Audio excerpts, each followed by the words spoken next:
Welcome to the Crowned Medium, where Her Highness Lorenda delivers intuitive clarity, messages from spirit, and tools to elevate your spiritual journey.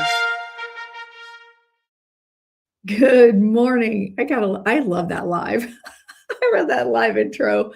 Absolutely love it. It's so hokey and weird, but I love it. It's so bougie.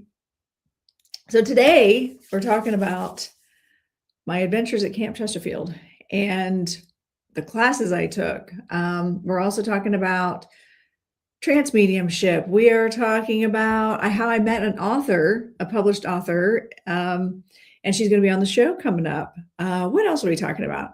We're talking about, I would like to talk a little bit about auras and color, and how you all see it and how we can actually translate that into mediumship or even spirit communication. We did that in our class last night. Let's see, what else did we do that was amazing? Oh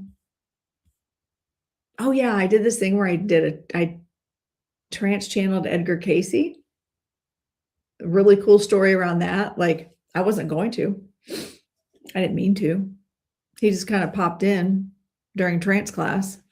And then I did a physical mediumship session with a very well-known physical medium named Hoyt Robinette. It was crazy. It was a crazy week. I came home every night, absolutely exhausted. I'm glad I came home. Good morning, Carrie. I'm glad I came home every night instead of staying there on the grounds, because I think I would have been completely wiped out, is what it comes down to. Thank you very much for being part of my fan club. So we got lots of things. St. Gabriel came in. Yesterday was International Dad's Day. How many of you remember what significant thing happened to me 5 years ago on International Dance Day? Who remembers?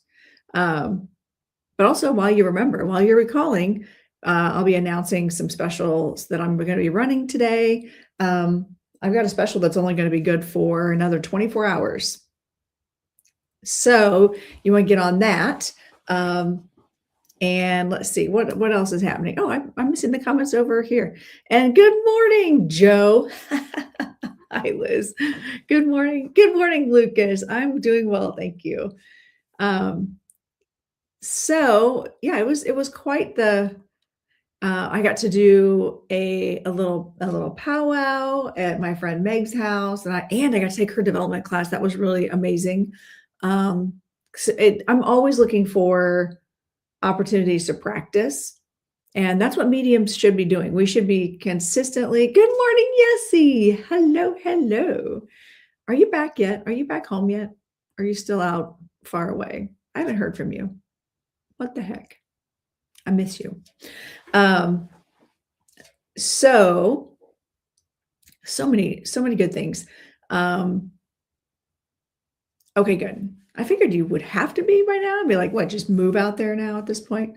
And let's see what else. So I had Meg, I had Reverend Glenda for a couple of classes. One was trance. So one cool thing that happened this week that I want to talk about is one of my good friends had come in. Oh, there's Meg. Stalker. It's like you heard your name. Practicing is very important with people willing to push you. I know, Meg did. You did push me too. You guys make sure you're following Uniquely Meg. Hey, she's doing a full moon service tomorrow night. What time is it? 6:30? 6:30 Eastern time. She'll be live on TikTok for a full moon service. Camp Chesterfield has theirs on Zoom. Well, hello in Greece. I love it. Hello, welcome, Amalia. 6:30. Okay.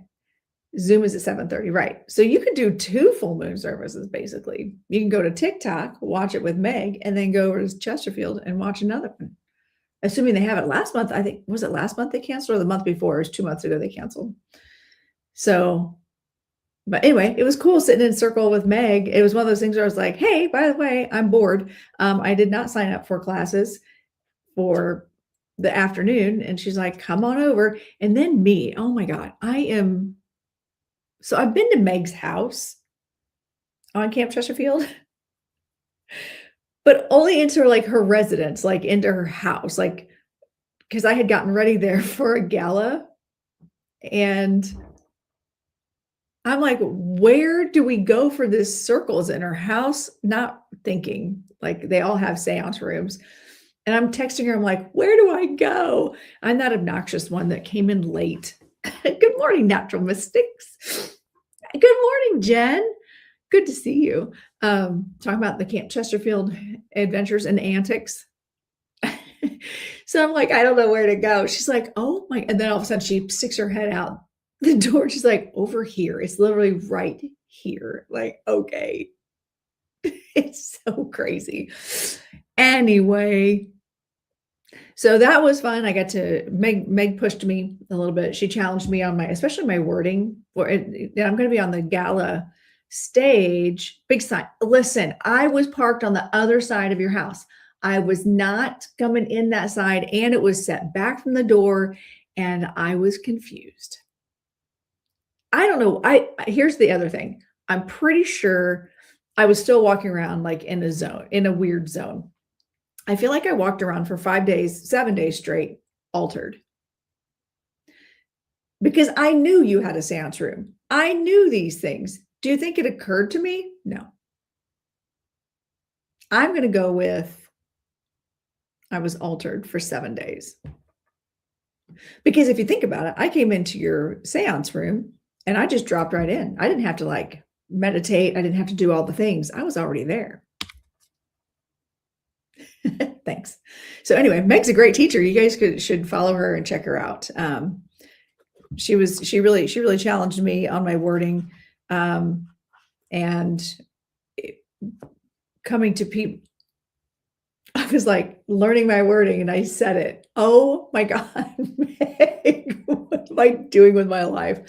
So hello, Wendy. Good morning. Good to see you. Wendy's over in the Facebooks. Working on my wording, my intro, getting creative in my disconnecting the energies and making sure that I'm letting them go before I move on to the next one.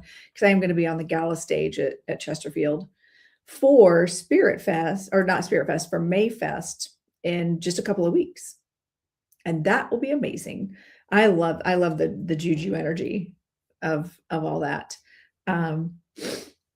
And yeah, so I took classes, I did all the things and learned a lot, but also, you know what I learned besides the academic side of everything? I learned that I'm a really good teacher. I'm a really good development teacher. And anybody who knows me knows that was really hard for me to say. And because it's not even about me. It's Dr. Mike is actually the great teacher. Let me say that again. Dr. Mike is a really great teacher. Good morning, Roxanne. Hello. Dr. Mike, my teacher guide is a really great teacher. And I also knew a lot more than I thought. Thank you, Nicole. I would say I'm a pretty good mentor. Pretty okay. He's the teacher's aide. Listen, I'm not saying that out loud like I'm meaning it. That will not end well. We all know that would not end well, Regina. Also, where were you in class last night? Speaking of, we missed you. And so, yes, Dr. Mike, he's a whole vibe. And, but then I also learned that I have a lot more to learn. Oh, hey, that seems like a pretty good kind of gig. Only if, thank you very much, Jen. Listen, with your laziness. You know what we did, Regina? You're going to be jealous. We talked about auras and chakras and then we did color readings. Just saying, hello, happy mini Friday. That's right. It's pre-Friday, isn't it? And oh my God. Hey, Yessie, you want to take care of that? Or Regina, take care of that. Thanks. I love having pit bulls for my moderators. Oh, thank you, Natural Mystics.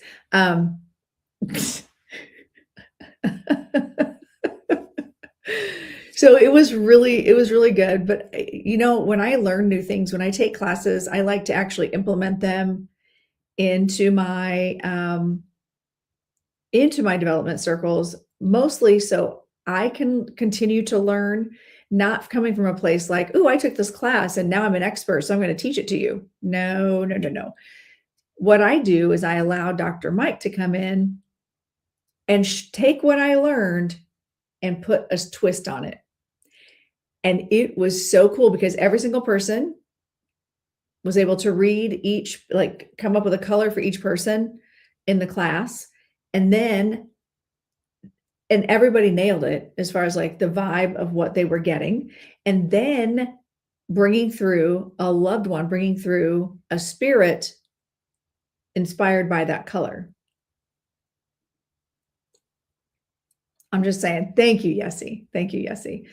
Good morning, April. Good to see you. It's so nice to see everybody here. Make sure you guys are liking and hearting and doing all the things. Share with your friends, share on your Book of Face page, share on the Instas and the YouTube, share with your friends, please. It's amazing to me how I'm going to have a jealousy moment here. It amazes me how there are mediocre at best people on the TikToks and on all the other platforms. They're mediocre at best, talking about nonsense that have like 200 people in the room. It amazes me. And here we are with 12, you guys. So that's what happens when I don't show up for a week, because I was immersed in classes, literally immersed in classes. Oh my gosh. So listen, your girl hasn't been to school in a long time. I showed up, check it out. I showed up with, so at the beginning of the year, I got this note. My mom actually got me this notebook. Oh, that was my ASMR.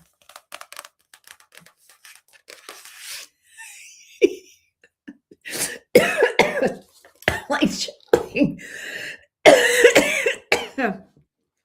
that's my ASMR. Please hold. I'm cracking myself up. Anyway, now that I'm done dying over here, and welcome in, Christina. I can't breathe. Some people either don't know I know. It's the algorithms. That's all it is. It has nothing to do with the people. It has to do with the algorithms. And I've tried going live at different times of the day, and that doesn't matter. I get the same numbers, if not worse. So anyway, so I had created this notebook at the beginning of the year. This was my New Year's thing. And on there I put, remember how we talked about, we don't do resolutions. We set a word, and I'm thriving. This will be what a year this will be. And I forget what was originally under that, but I marked it out because I forget what was under there. And I put, this will be, and 2026 and thrive. Remember, we had a whole conversation about that. And so the first section of my Thrive notebook is all Camp Chesterfield marketing stuff. And then the second one is my April week-long classes. So I took auras, public speaking, which we're going to talk about that for a hot second here in a minute. Me and public speaking class.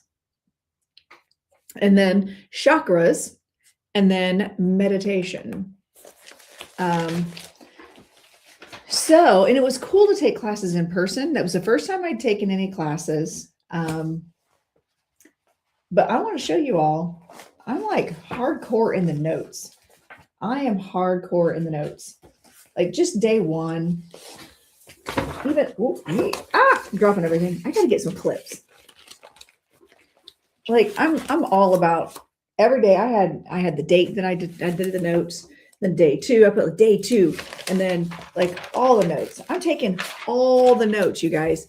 I'm asking all the questions, and they weren't easy questions either. And they may have been dumb questions, but they were not easy questions. And asking all the questions, because that's what I do. How am I going to learn, right? But just making my brain go from all the energy of camp. When you walk onto Camp Chesterfield, when you go through the gates, there's just like this vortex.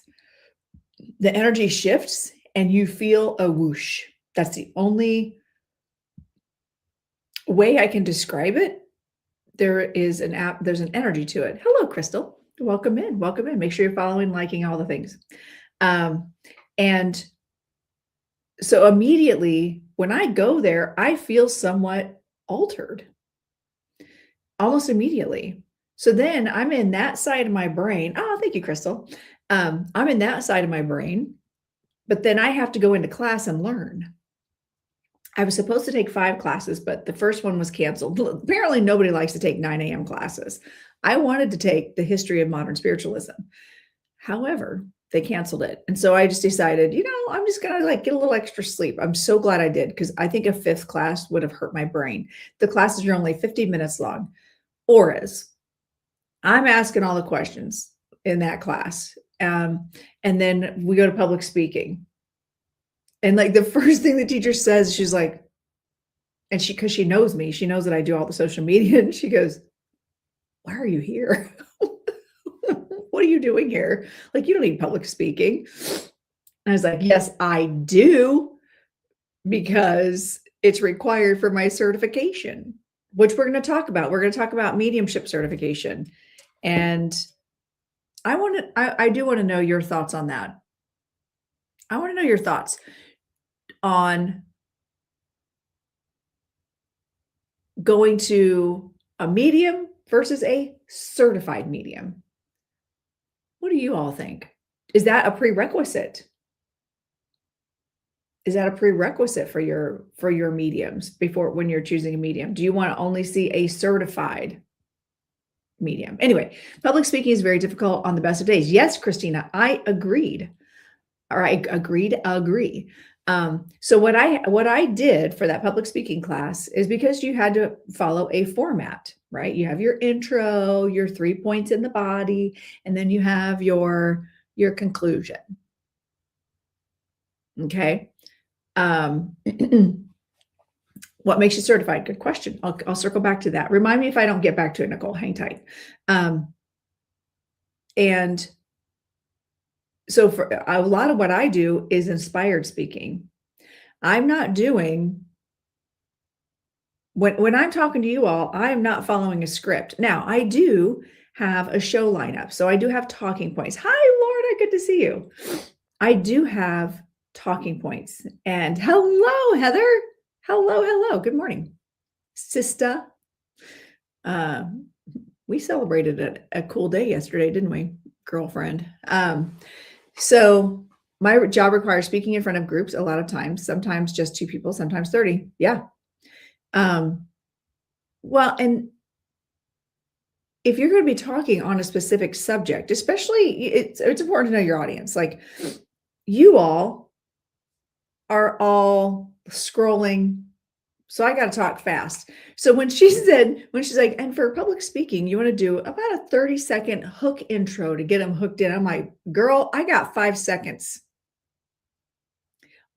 In social media world, you have 5 seconds to get your people interested. Otherwise, it's shoot, keep on going, right? Nobody's interested after the first 5 seconds if you're not making it interesting, or if you don't hook them in, right? Okay, that's a good point. So I haven't spent tons of money on general message, or you have spent tons of money on general message. I don't think I wouldn't pay for someone not certified. Interesting. Okay. Because I'm not certified in mediumship, but I've been studying with a mentor pretty hardcore for about 6 years. And I own another business in addition to this. So I haven't had time to go get a certification because the classes are pretty like intense, and there's a lot of them. And I just haven't had the time or the bandwidth. However, I also am realizing after taking a couple of the classes last week, like I said, I'm a really great teacher. I'll be Manda. There's Manda. Make sure you guys are following Manda. She does really awesome collective readings, and she's a great reader. You should be certified in October. I know. Isn't that crazy, Manda? It's like we don't need it, and we know in our minds we don't need it, but it's like we want to tick the box.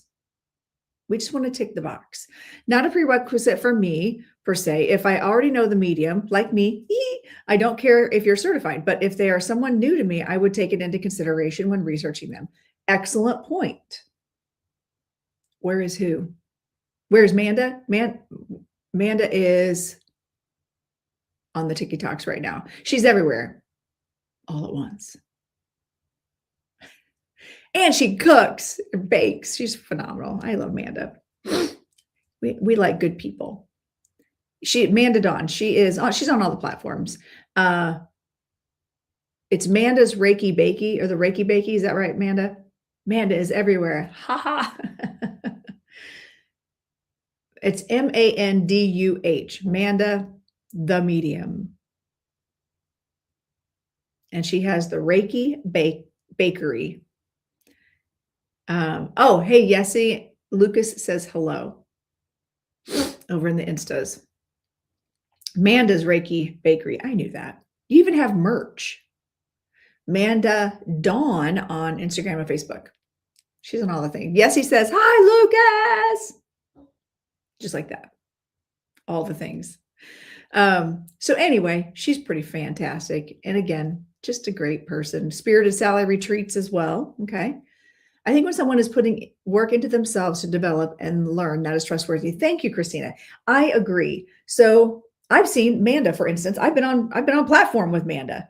She's a fan-fucking-tastic medium. Fantastic medium. And she doesn't have her certification yet. She won't get it till October. But she's fantastic. And she's got such a great vibe. So I consider myself a really good medium. You know, hello, Amina. Good to see you. So I think it's worth doing your due diligence, looking into a medium, looking at their background. Like on my website, if you go to my homepage, it'll tell you like who my mentors are. I need to update that because I've actually done a lot more since I created my website. But you'll see that I am certified in QHHT, and I'm a master level reader for Biddy Tarot, which is an international. Oh, my ear's ringing. Whoa. Oh, thank you, Manda. You're an amazing medium. The certification at Camp polishes us. And that's kind of what I just want to tick the box. Plus, honestly, I did learn while the classes weren't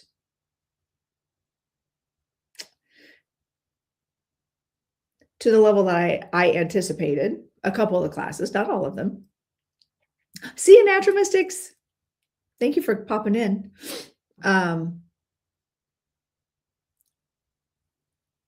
Again, I still learned a lot. And I got some really great book references too. One of them is like how to read, how to see and read the aura. Because I took Aura's class, right? She had like 20 other books as well, but I only got this one. And this is a good, easy, basic read. Measuring the aura with dowsing rods, like using divination tools to see where your aura is and how far out you guys know what the aura is, right? What did I say? Oh, the tarot. I am a certified master level tarot reader for Biddy, Biddy, Biddy Tarot.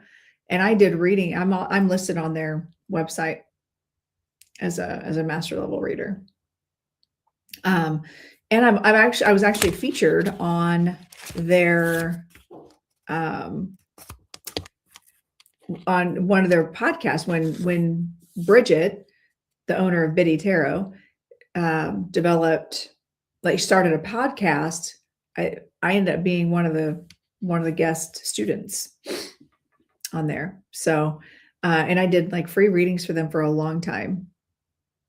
And that was a really great way to learn how to trust your intuition. I have to sneeze. Excuse me.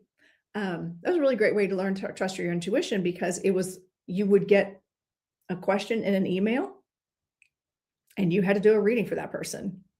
You didn't get to see them. Thank you. You didn't get to see them. You didn't get to know anything about them. All you had was a random screen name. You knew nothing about them. They would just ask a question. And, well, yes, you are HH. Welcome. But I'm managing 4 platforms right now. So I'm sorry if I missed you. Hello, welcome in. And chit-chatting. And also, never mind. It's you. I was going to be a smart ass for a second. I was going to be a total smart ass, but I didn't. I'm really proud of myself for just then. Anyway, so going back to the public speaking. So naturally, I cannot just exist in a class. No, I can't just learn. Now, I will say you all would have been very impressed at the amount of energy I pulled back to be in my classes. I understand that people know who I am at camp, and every class I was in, they were like, oh, and this is Lorenda. She runs all the Camp Chesterfield social media. She's been on platform.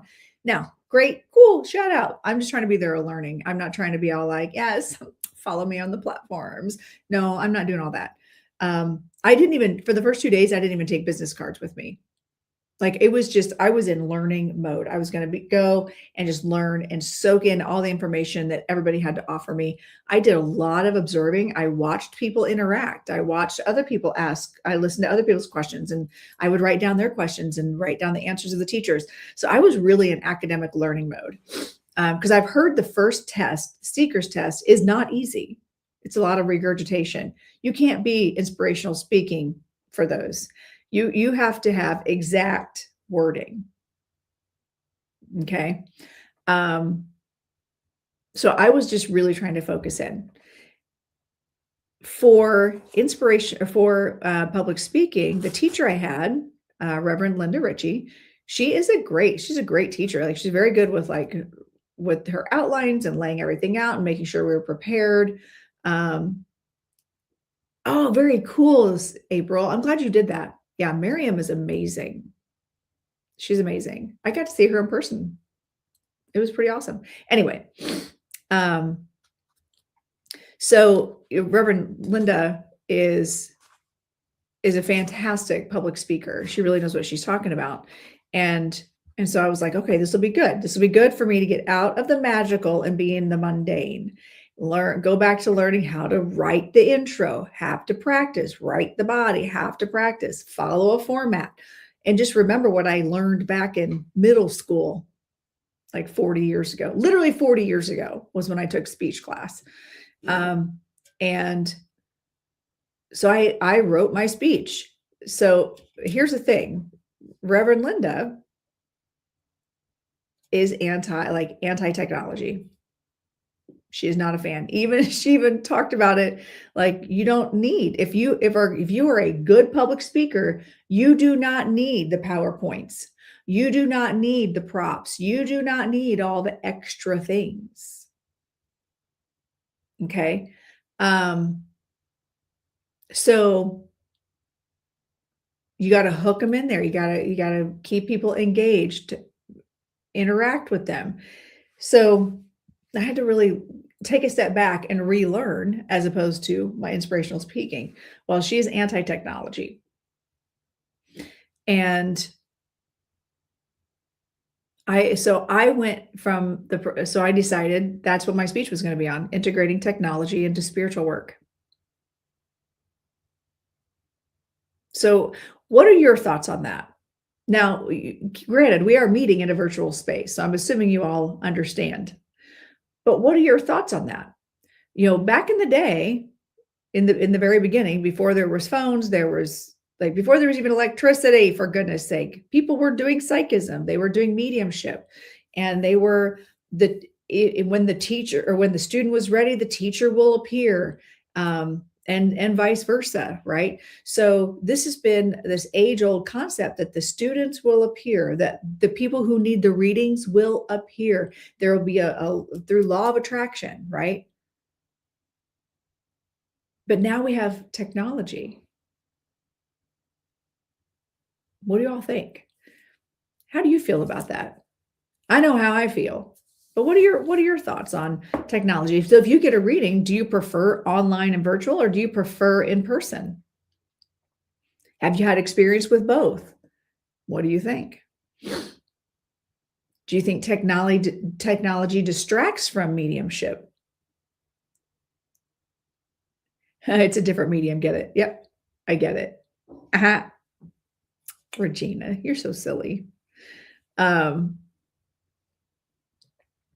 Exactly. You reach more people. Glad we have the technology. That way more people can learn. Absolutely. Both are great. With a good medium, it can work either way. Absolutely.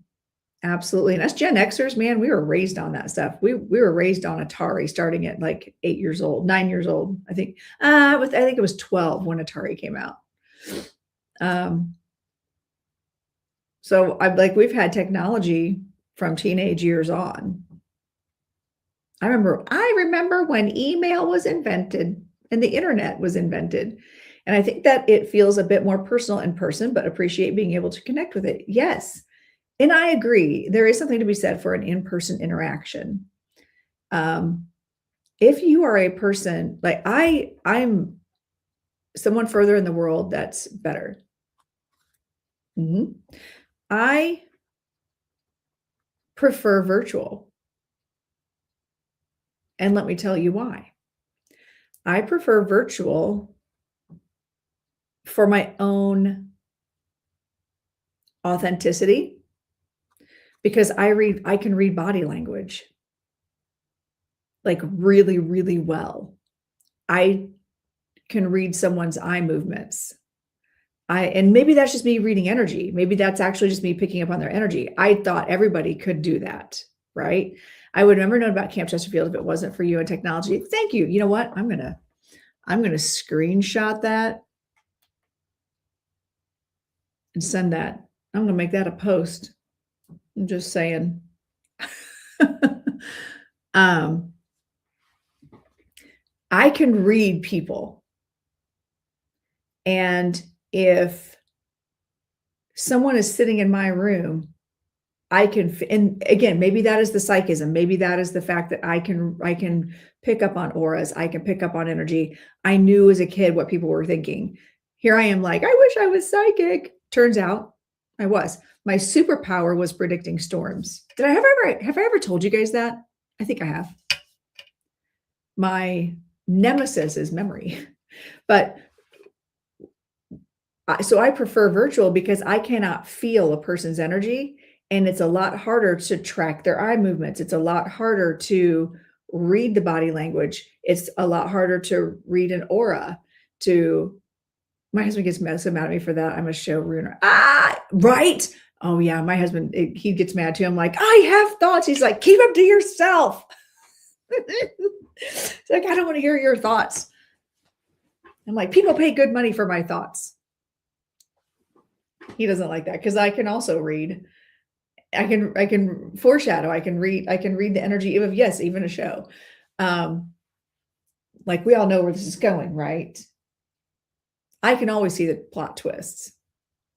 So I prefer virtual. Here was one of the points I made in my speech is that how many people are at home grieving and can't even leave their house?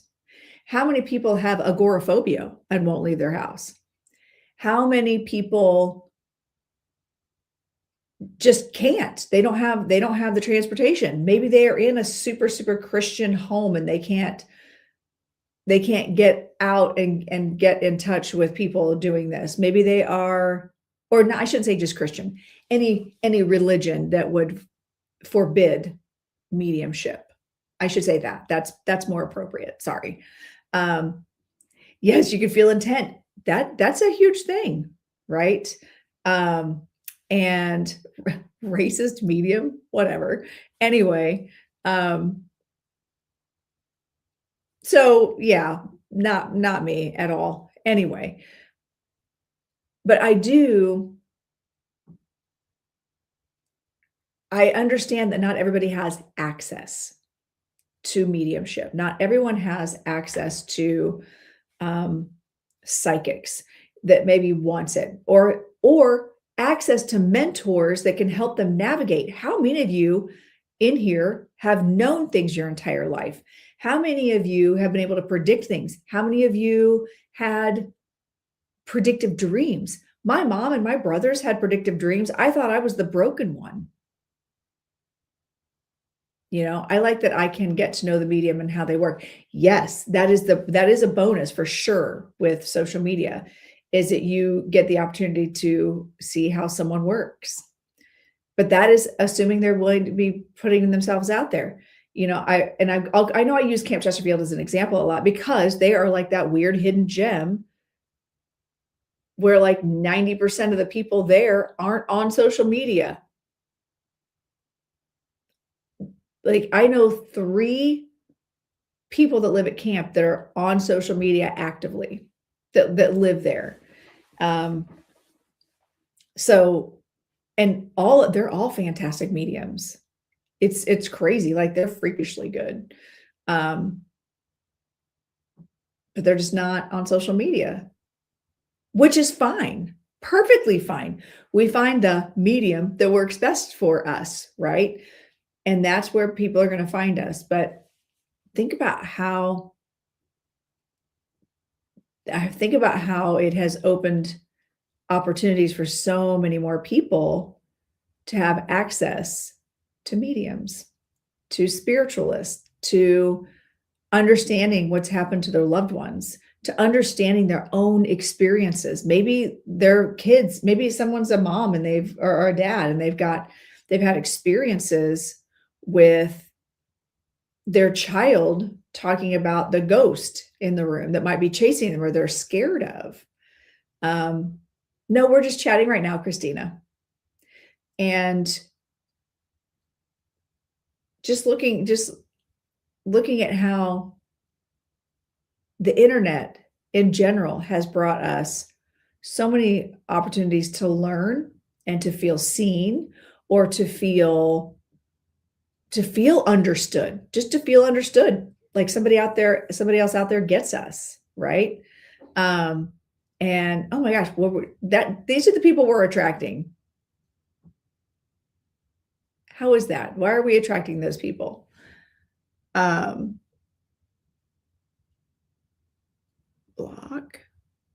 confirm, mute. No. Mute. Okay. There we go. Oh, thanks, Jesse. I didn't know if you were still in here. And meet you. That's right. When I did elections at nursing homes, I met a 95-year-old woman said she'd been waiting all her life to meet you. Aw, that's amazing. So, and that was, yay, Jesse. That my whole speech was on how spirit meets us where we are. And if spirit connects to things like RAM pods, if spirit can make lights blink, if spirit can mess with technology, why in the world? And also, let's just talk about how some man or woman thought up the idea of the internet. Do we really think that was just a natural thought that came into their head, that they just had this idea? Or do we think maybe spirit planted that idea and said, you know what? Age of Aquarius, bitches, it's on us. It is time. Edgar Cayce talked about this time over and over again. Edgar Cayce talked about literally 2026 and 2027 going forward. And how this is like, this is the time. Well, Spirit was like, we're going to have to step this up. We're going to have to step this up and reach more people. And so what was cool was Reverend Linda, at the end of my speech, said that even though she's really anti-technology, she had said, I got to tell you, you made a compelling argument. And she goes, it's really making me rethink things. I was like, all right. So listen, I'd have gotten an A on my speech had they been given grades. I'm just saying. But y'all, you ready for this? So I had a group of people coming in. They're in my development class. We call ourselves the salon. It's a spiritual salon because we've been together for 6 years as a class. And Reverend Glenda teaches it. It's a development class, and we no longer just go in and do readings. We practice reading to each other, but it's more as a gift to one another than it is to practice. But we also talk about deep concepts. Like we'll talk about Edgar Cayce and multidimensional realities and how time is not linear. We'll talk about the Christ consciousness. We'll talk about spiritualist concepts, and we talk about gratitude. We talk about and not just like, oh, it's so good to be grateful. No, we talk about all of like these really, and I am the baby in the group. I'm 54 years old and I'm the baby in the group, as well as like, as far as the development side of it, not just age. Oh, hi, Mystic. Not just my age, but just in development wise, the amount of knowledge that comes into that class. Listen, I don't need your sass over there, Heather. I don't need you to be reminding me that I'm almost 55. Good morning. And I totally derailed now. Now I have that song, I Can't Drive 55. I have that song in my head now.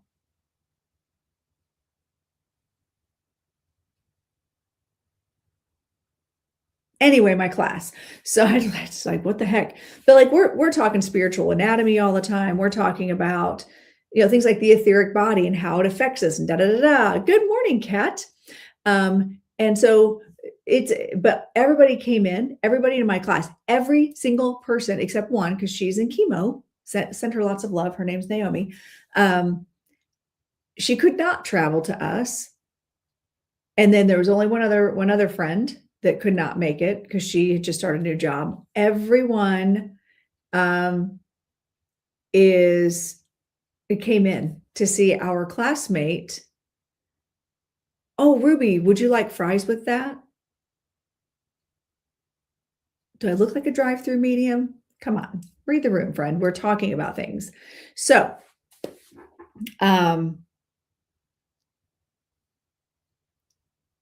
the class was awesome because they all came in from all over the country to support our friend Sandy, who became an associate minister.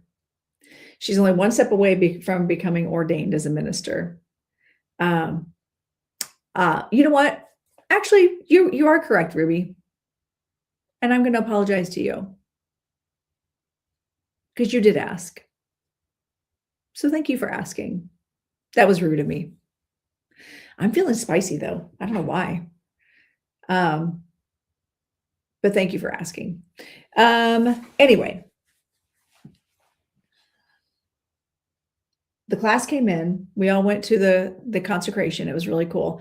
But because they were all in, we got to do a private class. We got to do a class with Glenda, our mentor. When I say holy crap, like it was insane. It is pretty awesome, Nicole. Listen, I've got a pretty good spiritual community going on twice a month on Wednesdays. You should look into it. No, you're fine, Ruby. You're fine. You did ask. That was my bad. I think I just misread initially. I thought you were coming and dropping your question, like your actual question. So no, I apologize. And this community is just fantastic, very supportive, and it's one of the few spaces that when we are all together, we are all just ourselves. I feel like that's how my development class is on Wednesdays. I feel like that's the space I try to create. But it's amazing. So we do trance class, and one of our classmates, I say classmate, he's 80, super vibrant, New York's best-selling author, Daryl Shun is his name. He was big in the 80s when he was predicting things in these books about the stock market crash. He predicted 2008. Like, he is phenomenal, absolutely phenomenal. And he's one of the people in our group. And like, he has I think 6 books. Like New York, not I wrote a book, put on Amazon, but like New York best-selling author. Okay, New York Times best-selling author. So he's just one of our friends. He just hangs out in class, and he's an amazing medium. He brings up how they've been really deep diving Edgar Cayce. He is. And all of a sudden, keep in mind, I've been on the grounds at this point. It's Thursday. I've been on the grounds since Sunday. And Spirit or not Sunday. Oh, I taught trance mediumship Friday, Saturday, and Sunday in Ohio. And then Monday, I went to Camp Chesterfield and did 7 days of stuff, right? So all of a sudden, they're bringing up Edgar Cayce, kind of having a discussion, and I feel Edgar Cayce drop in, like he dropped in from the ceiling, just standing here next to me. Like, you know how like it feels like somebody's just looking at you like this? That's what it felt like. And y'all know who Edgar Cayce is, by the way? He's known as the sleeping prophet. He's a trance medium and didn't know it. And he predicted a lot of things, and he died in the mid-40s. You went where his office is in Selma. There's a lot of, and you just got a book about him. That's crazy. Like, he's really coming up and making this resurgence. The colleague I used to work with before I'd ever even heard of Edgar Cayce, when I was a baby and all this past life regression stuff and hypnosis and trance mediumship work, my colleague kept saying, "You're like Edgar Cayce." I'm like, well, I don't know who that is, and I'm not going to look him up. I don't want to know. I feel like the less I know, the better. I'm in Indiana, Ruby. And so Edgar Cayce just drops in. But of course, me being me, I'm like, oh, I don't have Edgar Cayce. Why would he talk to me? That's arrogant. No way, whatever. It's not him. Oh, welcome in from London. That's on my bucket list. And so we go the whole class. Other people are doing trance mediumship. We've got a message from the collective. We've got a message from Jesus. We've got loved one messages, right? We've got all kinds of things happening in this class. He's still here at the end. I could tell Glenda's getting tired. And she's like, okay, friends, it's Thursday. It's been a long week. Let's go ahead and wrap this up. My friend Sandy looks at me and she goes, are you going to speak up? And I'm like, I'm altered at this point. I'm like, what are you talking about? I don't know what you're talking about. I said, Glenda's tired. She wants to go. She goes, no. Are you going to speak up about who you have with you and who's standing next to you? And I said, who do you think it is? And she goes, oh, I don't know, Edgar, you need to speak up. And then she goes, Reverend Lorenda, I think Lorenda needs to have someone, Lorenda has someone she needs to bring through. And it's wild because I didn't realize, hi, Carol. I didn't realize that Sandy had picked up on that. She's sitting right next to me. I didn't realize that Sandy had picked up on that. I sat there for 2 hours with that spirit, just looking at me like, you gonna say anything? When I say he was such a big energy, I'm not joking. I had to stand. And then on top of that, now keep in mind that that's dangerous work when you're in trance. My eyes are closed and I'm walking, like my eyes are closed and he's walking around addressing people in the room. I have fully embodied an old, frail man. I felt my nose change. I felt my face structure change. I felt everything about me change. And he says, and oh, yes, and this medium does what I did, but she doesn't realize it. So can someone tell her? Because she probably won't remember this.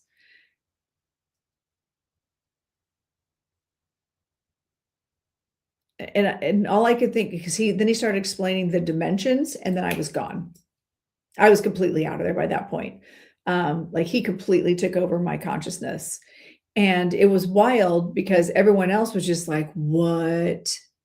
This is nuts. Almost everybody in the room had this weird, unnatural, like weird obsession with Edgar Cayce in the last couple of weeks. And then he came in and he talked to all of them through me. Meanwhile, I'm not getting any of the knowledge because we don't record those sessions.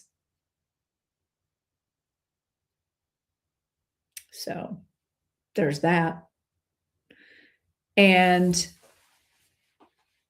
But how he explained it is what I do with the multidimensional work when I go in and do the past life steps, which by the way, is half off right now until tomorrow. My multidimensional channeled healing is half off right now for 24 hours for the full moon sale, for the Scorpio full moon sale. So if you'd like a multidimensional channeled healing session, now's the time to do it. And that's what Edgar Cayce was talking about, that is what he did. Good morning, Tammy. Hello. So that was wild. And oh, Tammy, I did listen. I listened to that video you sent this morning. That was wild, like learning about the portals and how they're related to the planets, or the levels related to the planets. That was wild. So yeah, if you're interested in having a multidimensional experience, go check it out because it's literally half off right now.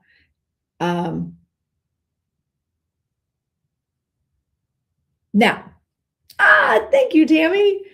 It's a fancy crown. I love it. So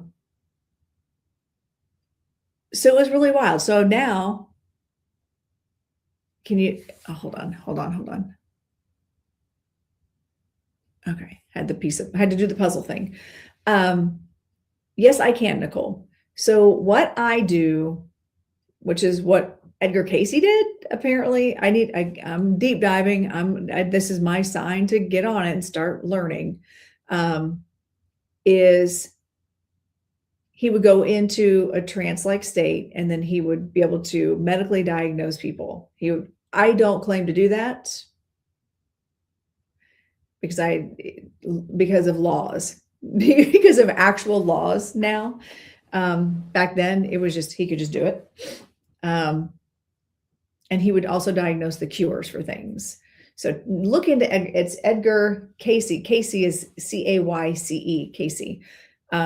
The Sleeping Prophet, 14,000 documented readings, 14,000 documented readings. And then his body just gave out and he died.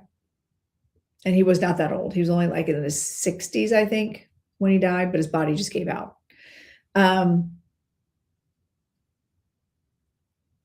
So what I do with the multidimensional healing is I go into a trance-like state where I call in my higher self, my oversoul.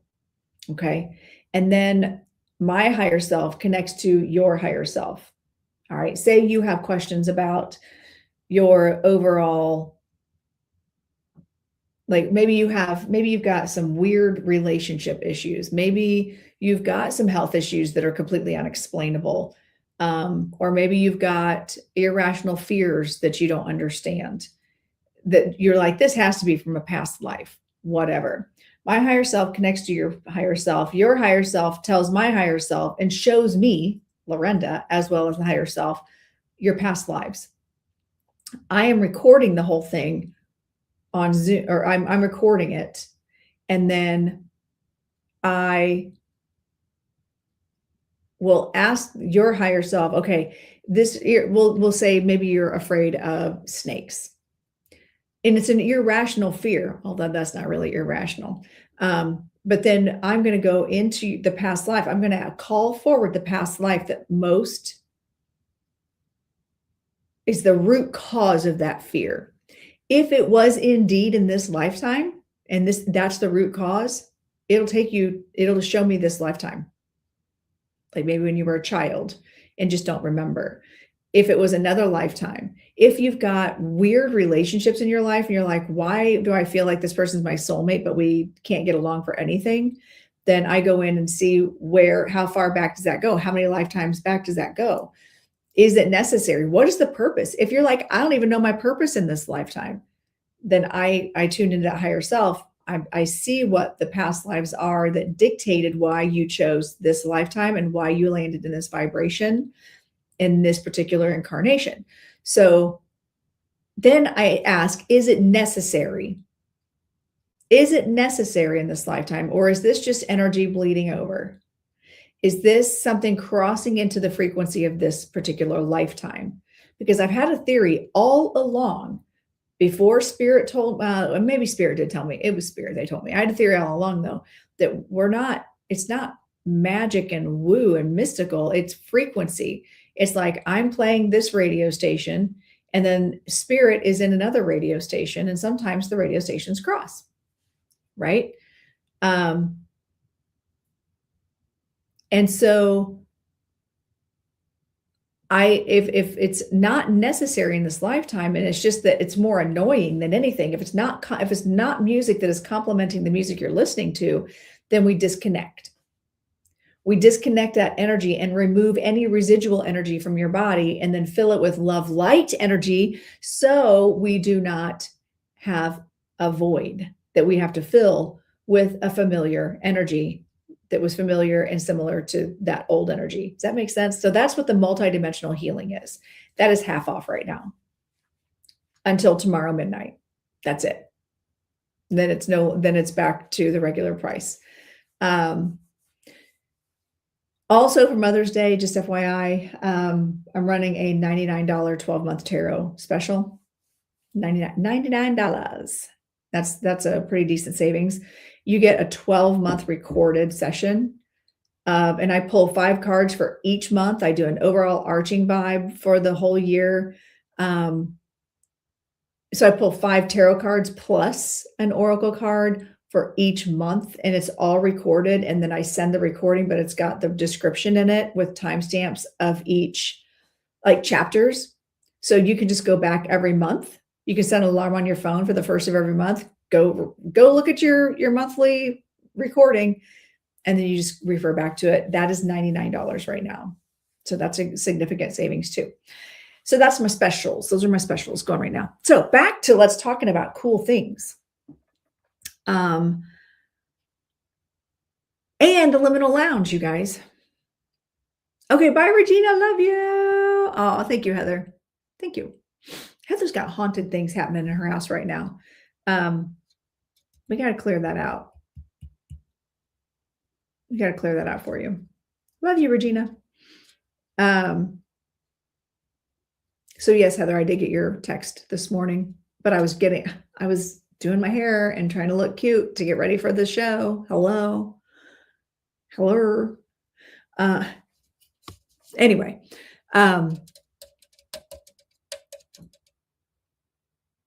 we talked about Edgar Cayce. Oh, I am not right now. I'm not today, Ruby. Thank you for asking. It is Thursday again, Lisa. I'm so glad I could be your weekly reminder. Drop everything. Listen. No, you are not, Ruby. That's where I get okay. So fun fact, Ruby, okay. I'm going to explain to Ruby why I was sassy when she came in the first time. And this is not shade on you. This is like just telling you how I run things. First of all, I'm a big Leo energy and I'm kind of a smart ass. So a long time ago, people would just come in and they'd be like, am I pregnant? I'm like, I don't know. Go down the street, get a test. I don't know. Does so-and-so love me? They would just drop in and drop their questions. And so then I was like, do I look like a drive-through medium? Like, I feel like even then you would pull up to the drive-through and wait for someone to acknowledge you were there, right? And so I actually have merch that is, would you like fries with that? The reason I don't have people do questions is because I have a lot of scammers. I have a lot of people who pretend to be me. And so they will connect to you later and they will have stolen my profile picture. They will have stolen all the things. And so I tell people and they will be like, oh, but I'm connecting to the mom you were asking about in the live. And this is my private backup account. It's not. Just so you know, I will never reach out to you. It's not because I don't love you or care about you. It's because it's not what I do. And well, I mean, there's always spirits around us. Yeah, there's always spirits around us. It's just whether the medium's always in control. Mediumship 101 class, day one, the medium is always in control. And so if I have spirits around me, they'll hang out. Now, that's not to say a lot of times I do readings on here. So just so you know, I do readings on here, just not today. I'm not in that vibe unless we get closer in a little bit. And then I might, if spirit steps in and you see me do this, if you see me do this a bunch, that means spirit's tickling my nose and is like, you gonna acknowledge my presence yet? How about now? How about now? How about now? So sometimes spirit does step in and then I can choose, or I can say, no, thank you. But you can actually, if you go to my YouTube channel, I have all kinds of readings on there. I do. So sometimes I'll do readings. Sometimes I don't. Today, we're just kind of talking about things.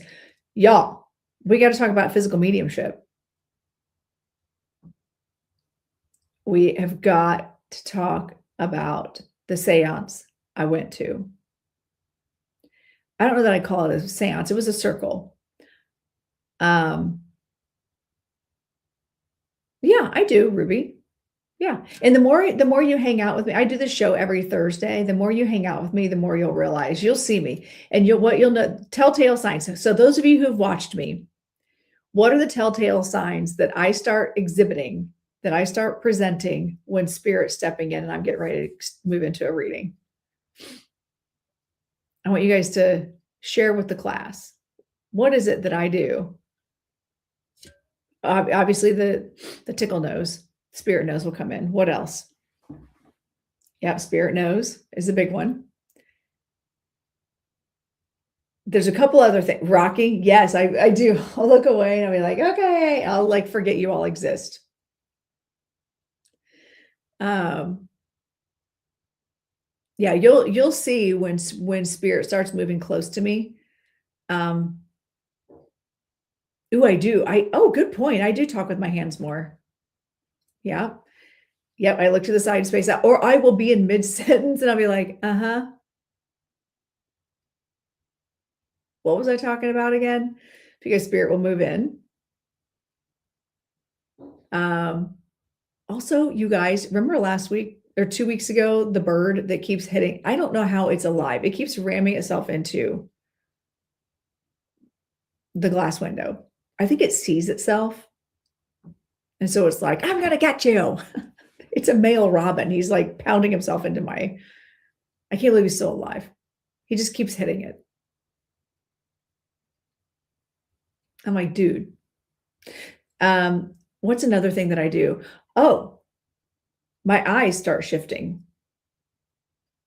Like you'll like I can't even fake it. Like I don't, no, I can't even fake it. It's a weird thing. My eyes do as spirits moving closer. So who knows? Sometimes they do. And when they do, I'm like, all right, let's do readings. Let's pull in a spirit. Um, or I'll start noticing synchronicities. And so my speech also changes. Have you guys noticed that? My speech will also change, especially if they're really, really close. Yes, orbs will pop in the background. You'll also see orbs when spirits stepping in close. They do that with their reflections, but not to be a double downer. I heard it's a bad omen. Listen, this bird's been doing it for weeks. So I think it can literally just see itself as a reflection and every time I'm down here reading, I hear it. If I'm upstairs or if I'm just in the basement in general, it's not doing it. It's only when I'm in my reading room. Okay, well, hopefully, I don't know. We'll see. We shall see. Yeah, I'm not even going to try to clean the windows right now because I feel like it would see even more and be more aggressive. All right. So anyway, I went to a physical mediumship seance circle. And I want you to look up, he's a world famous medium, but he lives on the ground. He lives at Camp Chesterfield. And his name is Hoyt Robinette. Now, oh, they aren't clean because the birds had been running into it. I don't know how he's even seen anything. So how this particular medium works is he gets a basket. I was the newbie. So he handed me the index cards. Do you like how I just had like a deck, like it just like flipped through, just here, whatever. So he hands me the closed, or his assistant does, closed package of index cards. I open it. I show everybody up. Look, everybody, there's quite a few of us there. There's like 15, maybe 15 or 20 people there. And so the cards were blank. He put a bunch of pastel or oil paint, chalk, crayon things, and gel pens, and all kinds of different items in the basket. And he showed the basket. He was like, yeah, I just got this new basket. He was like hitting on it. You could see that nobody could get into the basket. He put the things in the things. He tapes his eyes closed, and then he puts his blindfold on. It's all showy, right? And then he puts everything in the basket and sets the basket aside where we can see it the whole time. Nobody can come and go. There's no way anybody can get into the basket. It's there. We, in the meantime, on a piece of paper, write down questions we have for spirit. And I was very specific in my questions. I also asked for certain guides to come through. And earlier in the day, I started setting my intention that I was like, who do I want to come through? Because you write down the guides and the loved ones that you want to hear from. So I wrote down, initially I wrote down Lily, Dr. Mike, and then the Olar and Celine. Those are my dragon guides, right? Good morning, Pam. So I wrote down all of these things, but then I scratched it out. And then I wrote my question down, like, what should I do with the studio going forward? Because I really want to practice more mediumship, and I want to travel the world doing mediumship. I want to go see Ruby in London. That's what I want to do. I want to be on stages in other parts of the world doing this work. I feel like everything I've done in my entire life has been leading up to this happening. Now, keep in mind, Hoyt does not know me. I've never met him. And even then, I did not have any kind of interaction with him. So I write down the thing. And I threw in 2.6 M for 2.6 million, because that's my dollar goal. Actually, it was supposed to be 26 million, but I accidentally put 2.6 M with a dollar sign, just randomly folded it up. He didn't even touch it. His assistant grabbed them all, put them in a little bucket, whatever. He never actually saw them. Okay. So then he brings through my grandfather. And then he says, "Oh, your dad's in spirit too, isn't he?" And then he goes, "Oh, no, that's not your dad. He's like a dad. He's a facsimile of a dad. It's like he's a dad, but not really your dad." But then he like did something with his hand to push another spirit away, is what I saw it as, because my dad's not allowed to come in. My dad's not allowed to come in to readings. And he was like, "Oh," and it shocked him. Again, he knows nothing about me unless he Google searched me, unless he looked me up before and could memorize all the things. He doesn't know me. Pushes it away, gives me some message. He's like, "Oh, and then Dr. Michael is here." Michael, Dr. Michael, Dr. Mike is my spirit, is my teacher guide. And he says, but he started with Lily, sweet Lily, but nope, she said she's not sweet Lily, she's just Lily. And that's my joy guide. That's the two I had written down on the page. And then he starts talking about he says Denton, that's my grandpa's name, Grandpa Denton. He comes in, but also there's this other person. So ultimately he goes through, then he delivers this message. He talks about dance. But I didn't put on the question or on the card dance studio. I just said doing something with the studio. I was very vague, but spirit would know. He launches into talking about choreography and artistry and how I'm helping people spiritually on a whole different level, but that's changing. And then if I want to test, and then he starts talking about the spiritual journey. And if I want to start stepping into that yes, I am going to be other places, that I'm going to be in other places. And, I can call myself teacher. I'll be a teacher, even if people don't like it that I call myself a teacher. Now, I've been teaching dance for 38 years, so I knew he was talking about mediumship. So that was fascinating. And then he says, and the last part is in the works, which was the 2.6 million. I'm like, well, bring it. It's in the works. Well, bring it. I got bills. I got things. I got adventures that I want to do. Bring me that 2.6 mil. 26 mil would be better. So manifesting that, feeling that vibe of what that would feel like, embodying that. So, interesting. Okay. Sorry. I was checking something. So, fast forward. Are y'all with me still? All 15 of you? And then we got 6 people. We have nobody talking in any other platforms, but it looks like people are watching. Except on Instagram. Nobody ever watches on Instagram. Ever. Except Lucas and Liz, apparently. So fast forward, every single person gets a message from their guides, their loved ones, answers the question. It's crazy. Then he takes the tape off of his eyes. Oh, by the way, I'd never met him. He looked exactly like my Grandpa Denton that I wanted to hear from. So much so that when he spoke, it threw me off because it didn't sound like my grandpa. He stood like my grandpa. He navigated the room like my grandpa. And thank you, Ashley. I was making sure. And then his opening song was by the Carpenters. My grandpa's favorite artist was Karen Carpenter. He loved he was obsessed with the Carpenters, had all their albums. We listened to that in the car. Oh, you guys, come on. Really? This is obnoxious. brings in the carpenters, or has got the carpenters playing.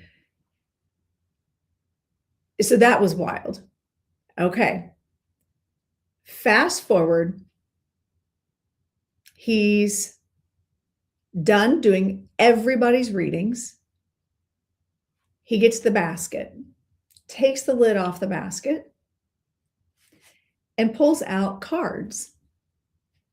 And by the way, he said, and Michael, Dr. Michael said his is going to be your portrait. His is going to be your portrait. Keeping in mind, I've seen Dr. Mike. He has shown me what he looks like, how I knew him in another lifetime, and he's now a spirit guide for me. And he has shown himself to a number of my students. They've all described him to a T without me describing him. I know, it's itchy. Please hold. Let me get to my story before I move into spirit. Okay. And he also said, like, my husband's grandfather came through. He's like, Jack Carr. That was not written on my sheet. Okay. He pulls out these cards, and on the back of the card are names. I'm going to do YouTube first, and Instagram and Facebook. Here's you all. I'm going to get rid of this. You guys care if I get rid of this? I'm over it. Okay. I'm going to get rid of that too. Cool. So you guys can see better.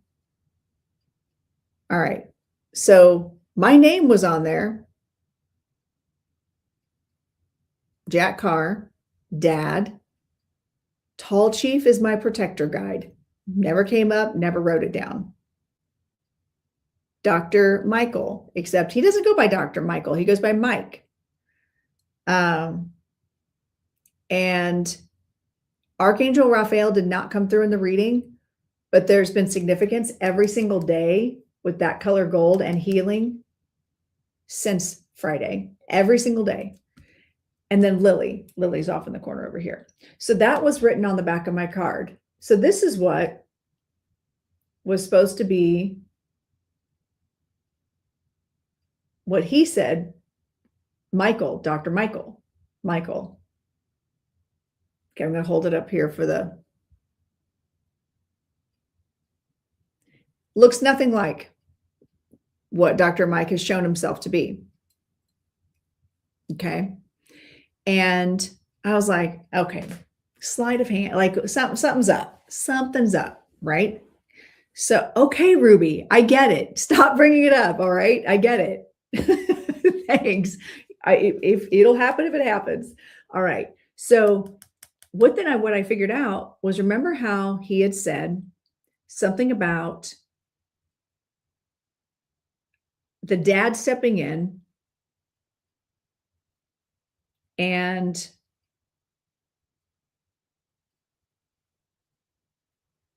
being like a dad. It was a fact. I was trying to remember the word he used, facsimile of a dad.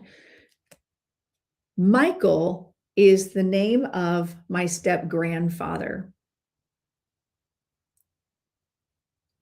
Okay. Who rode motorcycles. He really took a shine to me when my mom met my stepdad. And like, he and I got along really well. He really liked me. Like he was like, you're going to go far. You're going to go places. You're going to do things. I'm a teenager at this point when they meet, right? So I had done a past life regression like 5 years ago, and he came through as my dad. He was my dad in a past life, which made all the sense in the world. I was like, oh my gosh, this tracks. This makes sense. And this is exactly what he looked like in his 30s. This is exactly what he looked like in his 30s. Because when I first got this, I was like, oh, he kind of looks like an Eastern Orthodox, or like there was a specific religion, like with the hat or something that was very, that's his motorcycle bandana.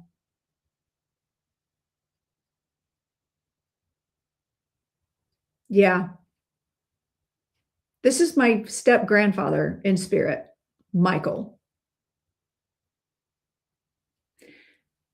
To further the intrigue, my motorcycle was returned back to me from the Harley store, because I had some tires changed, oil, like I had it all spruced up.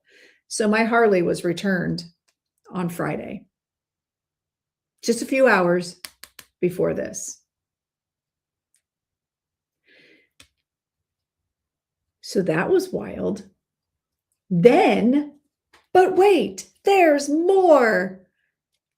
We're going to talk about the background. Remember how I said earlier in the day, I had been writing down who I was considering, like who I kind of wanted to come in for that reading. Oh, thank you, Pam. Who I wanted to come in. And I had written down initially Olar and Solene. Those are my two dragon guides that I work with when I'm doing like really hardcore, deep dive, wisdom seeking, learning. They step in a lot. Okay. I don't know, Pam.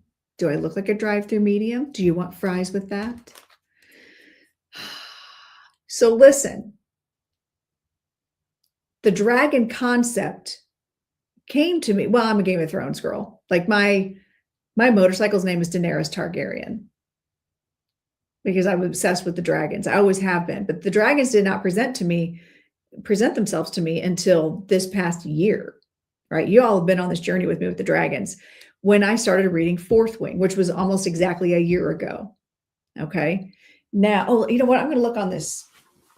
I need to look on my blanket. And it'd be awesome if it's actually on this blanket. Hold on. Let me see if it's on here. It is not. Dang it.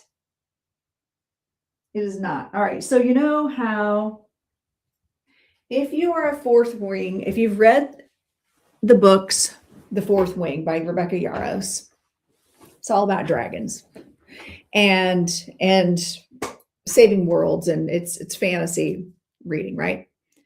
In order to get into the school, you have to cross what's called a parapet. And it's a stone wall that's about this thin, about 5 miles up from the ground. I don't know how far up it is, but you fall, one slip, one wrong move, you're done. Wind is shoot. It's a wide open. People would just fall off and die, right? If you crossed the parapet and got to the other side, you then started training. Then you get chosen by a dragon to be a dragon rider, if you choose to be a dragon rider. Tell me that doesn't look like a stone wall. I'll show TikTok first. If you know, you know. If you know what a parapet, what I'm talking about, that looks like the stone wall parapet. And my dragons often come to me as green and red. Yeah. So here, I'll show the YouTubers and the Instagrammers. Doesn't it?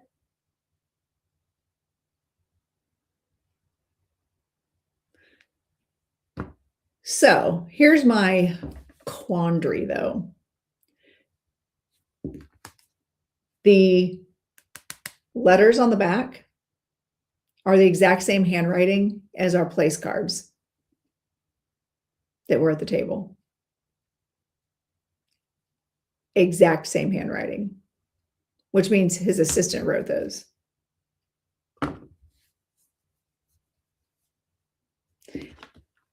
Remember how I read energy? I read people. I also read handwriting.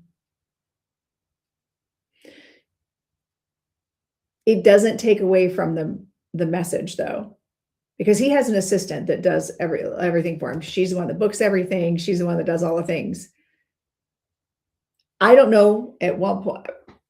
I also have a friend who did a circle with him that had the card sitting on his lap the whole time. And while he was sitting there, the card came into picture. Like the picture formed and the writing formed on the card in real time on his lap. So, and then going back to the Bangs sisters seance that I did back in September, how the Bangs sisters talked about it is done by the Fae, by the elementals. They're the ones that bring the elemental energy. They utilize the tools around them and they do this. So it's one of those things I'm like, okay, well, it looks like his assistant's handwriting because it's the same exact handwriting that was on the place card. But also like all the things. Good stuff. I would do it again. I would sit in a circle again. I would sit in a circle with him again. I would do a private reading with him.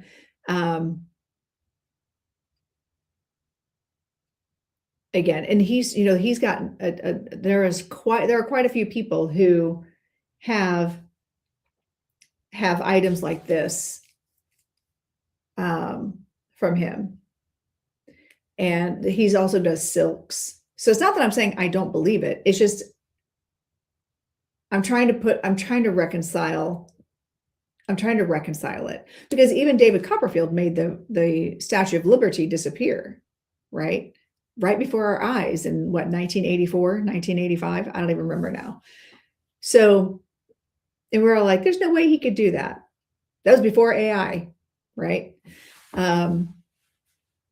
So I'd be interested to sit again where I wouldn't be so overwhelmed by everything going on, where I could sit from a logical point of view. But it took me 5 years to get in. I don't know if I could even do it again. I don't even know if I could get into another circle. But again, the message work was absolutely incredible.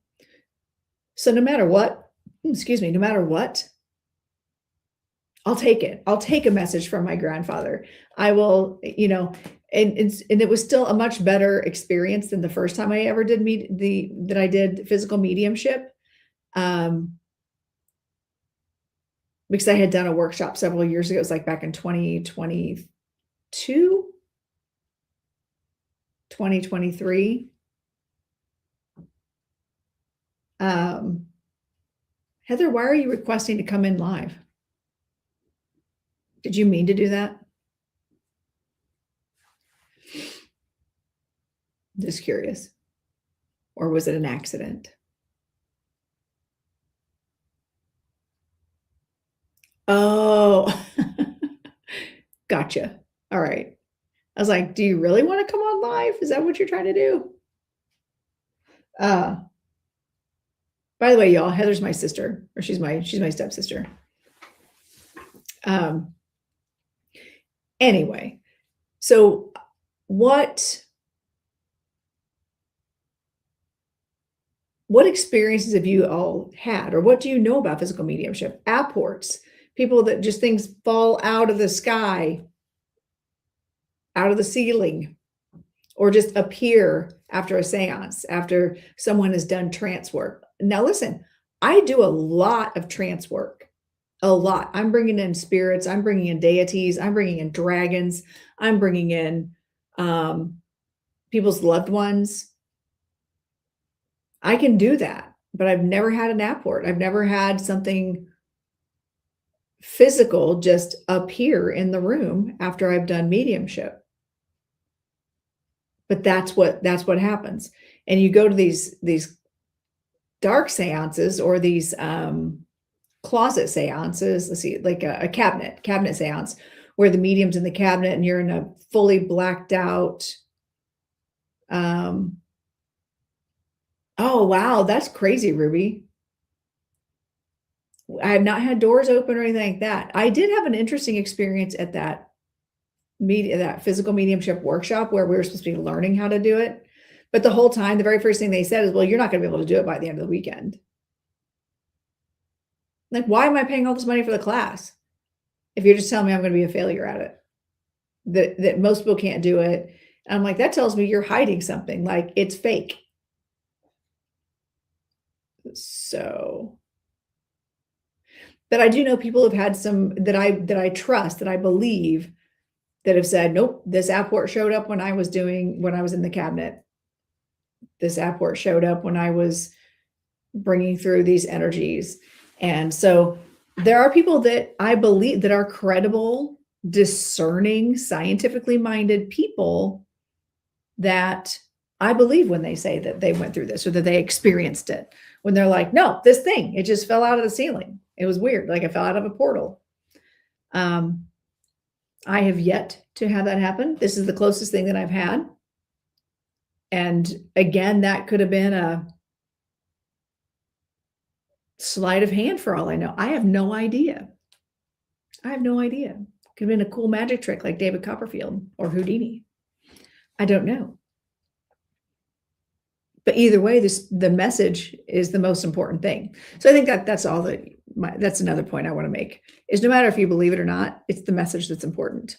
What message are you getting from your loved ones or from spirit or from guides? Hi, Michelle. I'm doing well, thanks. How are you? We're talking about the physical mediumship experience that I had this weekend. So what was wild, so I had that trance workshop last weekend in Ohio where I was a guest teaching trance. I've seen Middle Eastern mediums use water containers. Oh, I've actually, I've heard that too. I've heard that too, where they'll have water in the room and that helps with the ectoplasm. Another NDE during surgery. So extremely grateful to be here. Thanks. Oh my gosh, girlfriend, quit dying and stuff. They had the sitter put hands in and feel objects. Oh, interesting. Huh. I'm intrigued. The skull experiment. I don't know what that is, Ladora. Also, hi, Ladora, over there in YouTube world. My ear is ringing so loud right now. Okay, yeah, please do. My ear's really ringing. Like Dr. Mike's trying to teach me something or show me something. Or I need to clean out my ears. I don't know. Hi, Ginger. How are you? No, I don't think so, Michelle. I was getting spirit nose a little bit ago. I was getting spirit nose. It happens. And I was like, because spirit was moving in. We do have time. But also, have you guys been tapping? Really? Have you been tapping? I know I have. I know that Jen has because she's got a tapper like me, and I've been tapping on myself.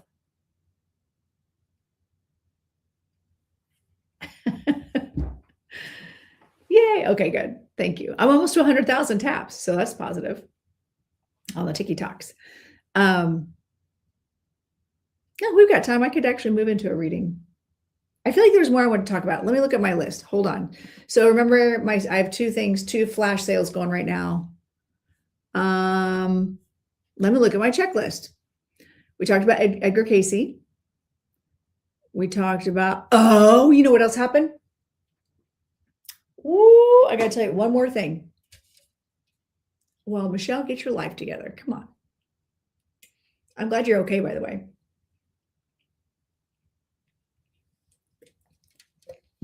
Thanks, Dusty. Also, hi, Dusty. Yeah, so I've got, okay, so spirits getting ready to move in. I'll tell you about my little experience. And then I'll move into mediumship, if I can talk through it. Okay. So,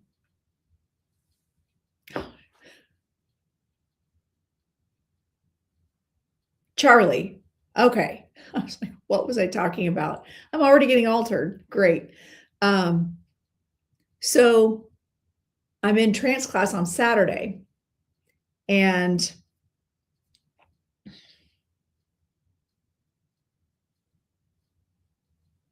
I start getting impressed with two spirits that step in. One I knew was St. Gabriel because I'm familiar with him. And he just told me. And then I kept hearing grandfather or older, grandfather-like or mentor type person that was stepping in, I was hearing Charlie, Charles, Charlie, Charlie. And I was like, he died when he was older.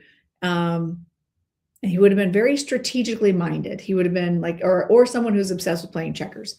And so one of the gals in class, her name's Andrea, said, I know who that is. I'm like, well, do tell, spill the tea. And she goes, it's Charlie Swan. And she's a fantastic medium. She's a fantastic trance channel. Like, she's really awesome too. And I was like, oh, because she said it like I should know who that is. And I said, I don't know who that is. Should I? And she goes, he was fantastic. I said, okay. She goes, he was a mentor. He was a medium. I'm like, okay, well, I'll bring him in. All of a sudden, like I brought in St. Gabriel. St. Gabriel had a message, congratulated all the learners, all the students for working so hard throughout the week. And then once he was done giving that message, he stepped out. And then Charlie steps in. All of a sudden, my shoulders hunch forward. I felt, I had to stand. I felt myself take on this older man's energy, and he was talking to Andrea, but I felt like he kept also looking over at Glenda. And I felt like he was looking at a couple of people specifically, because my eyes are closed, but I feel like I can still see the room. It's hard to explain when I'm in trance. So he's giving this message to Andrea. And then when he's done, I have no idea what he said. I come back out. Everything's fine. He leaves the body. I'm like, oh, okay. And she goes, and Glenda, who had known him, says, that was Charlie Swan, like through and through. He was a medium here. He was a physical medium. He was known for his physical mediumship. He has a table out at the toadstools. His name is engraved on it. He was a force to be reckoned with here. And so it was really cool. Charlie Swan. Yep. I'm so blissfully ignorant about things. Yeah. That's who I trance channeled at Camp Chesterfield. And what was really cool is two of the people that were going through consecration were in the room, and they bought his house.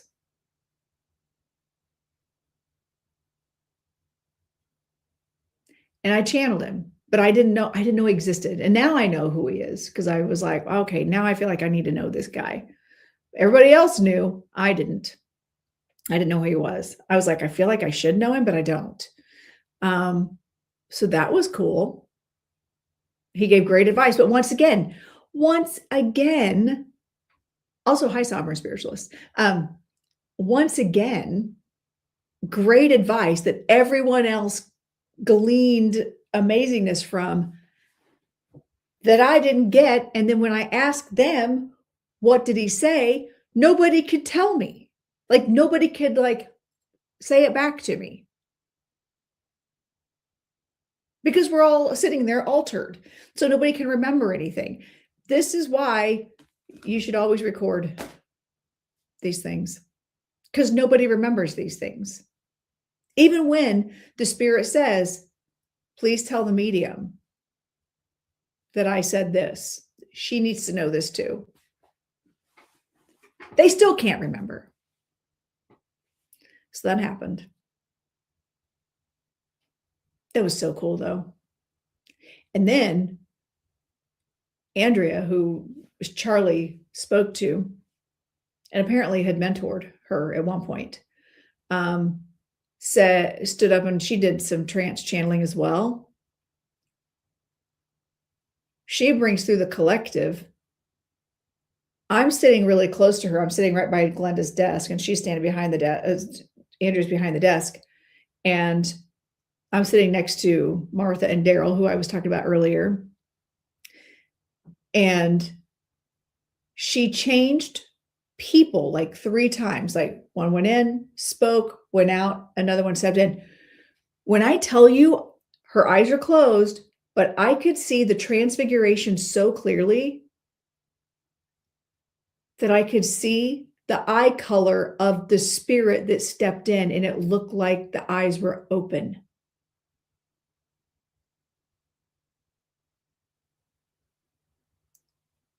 I'm watching this thinking, what the heck is happening here? Am I making this up?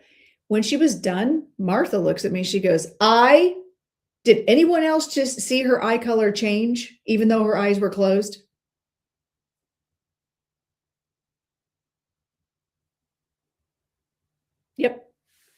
Yep. So that happened. And not only that, she brought through a collective. She brought through, and then she brought through Jesus and Mary. Like, I think it was Mary Magdalene, though. It was wild. Like, it was wild. And then here I am, like, bringing in the saints, which is funny. Let's just take a second, reflect on that. I trance channel a lot of saints. I don't mean to. They step in. And a lot of times I don't know who they are until they're already in and they're speaking. I do require my spirits that step in must identify themselves, either to the room or to me before I bring them through. It doesn't scare me. It doesn't scare me at all because the medium's always in control. If at any point something tried to step in that I did not like, I could say, absolutely not, get out. It's approved it to me. And I'm like, see? Yeah, I got Saint Gabriel. I brought through Saint Lucy, Saint Clare, I think,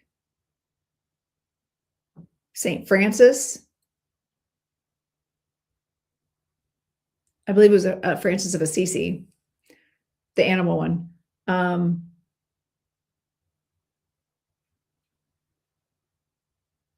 And now Saint Gabriel, whose nickname was the dancer, by the way, when he was in the living.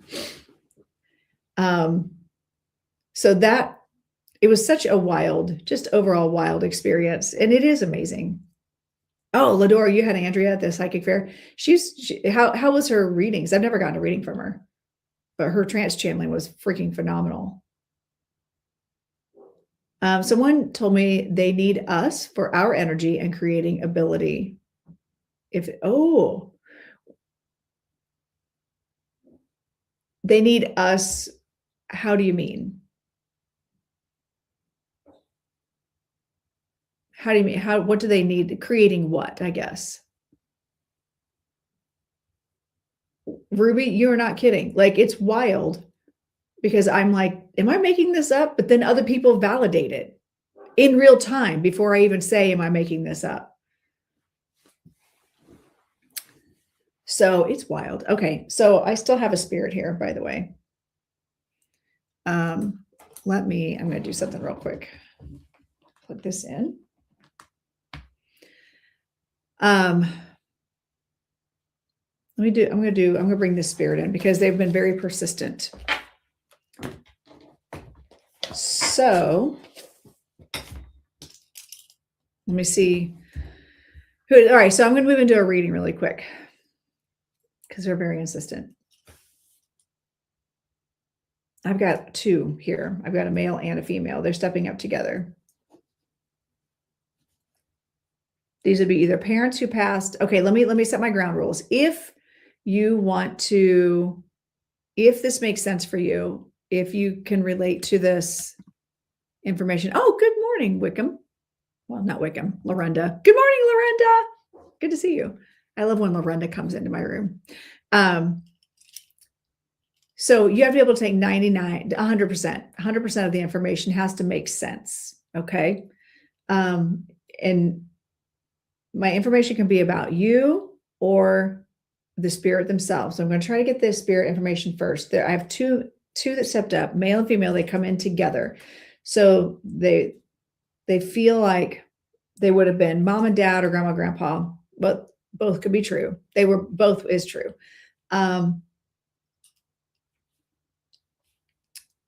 One of them has a J name, but it doesn't sound like a name that I recognize.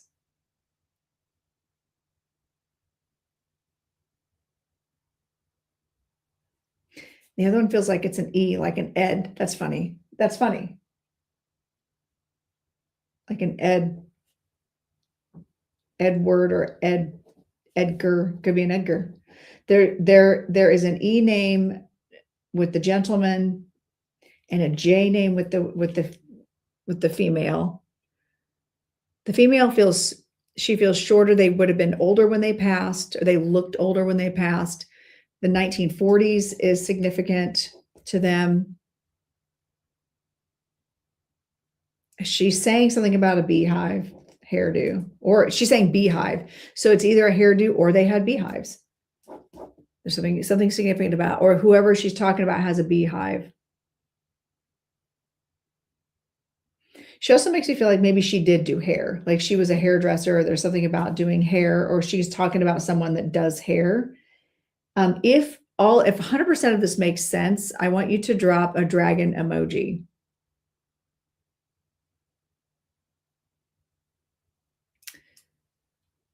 I'm going to get all this information that I can, then I'm going to check back in. So drop a dragon emoji if 100% of it makes sense. J name, but it's a name that I don't recognize or don't know. So they might actually be from another country. They might be from another place where it's a name that I don't recognize. You know how, like, I'm being shown, I have a friend here in town. Her name's Grania, and she's from Ireland. And she does this series where she'll put names, boy and girl names up on the screen. She'll be like, how would you pronounce this? And she would say them. They sound nothing like what they look. That's how this feels. This feels like a name that I wouldn't recognize, but doesn't sound too crazy, but it's written funny. Like Jer and Jalen, J and J and J. It's a J. They actually could very well be Irish, actually. That might be why I'm bringing that reference in. He would have had mobility issues. He's showing my sign for that with a cane. There's mobility issues towards the end, like just kind of a hard time getting around.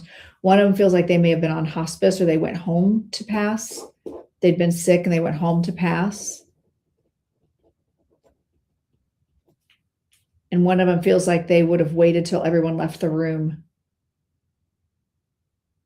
They waited. They said they waited.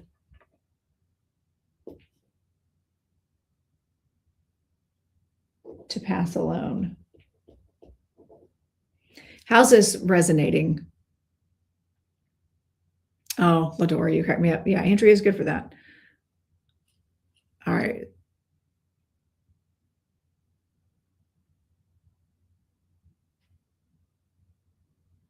They're coming through together. They've made me feel like a couple, like it feels like a grandma and a grandpa, or a mom and a dad. There's something about them, but they just said they come together.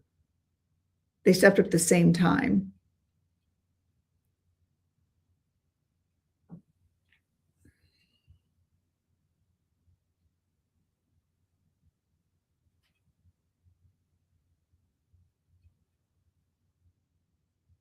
He would have been, he's showing me the sign for someone who was like, I'm sorry.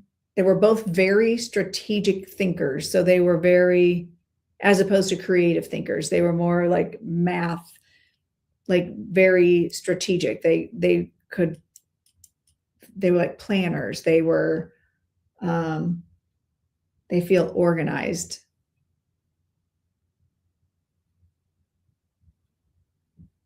Like he's an engineer and she could have been. You can take 100% of that, Ruby, all of that.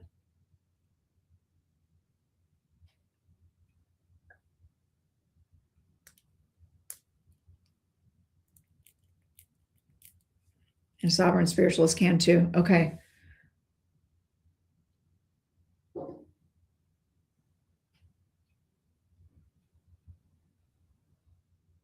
They're talking about a K name, or it sounds like Cairn. I I started to hear Karen, but I'm hearing Cairn. Like I see Cairn.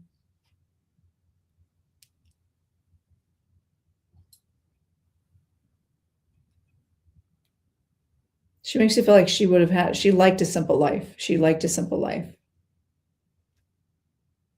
Even though she didn't live a simple life, she liked a simple life. That makes sense.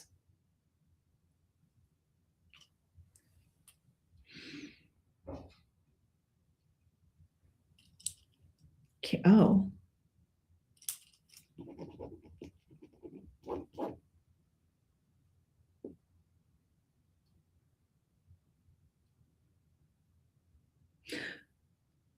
Who are these people to you? So Ruby and Kimberly and Lisa, who would these people be to you? That's the only thing I'm asking. I don't want all the extra details.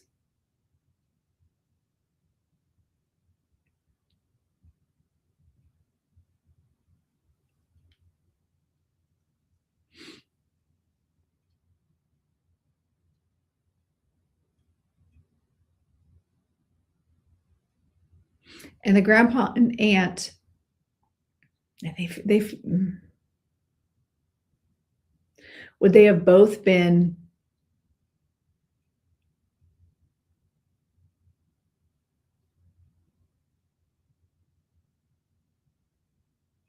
and is it a weird name, Lisa? The J, is it a weird name?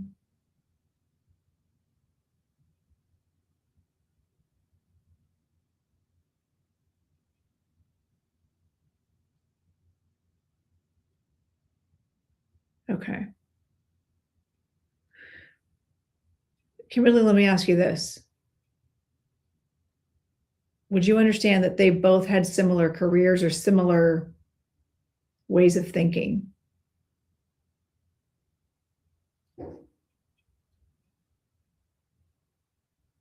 Because they came together, but I don't know that they were married. Okay. They both feel very organized.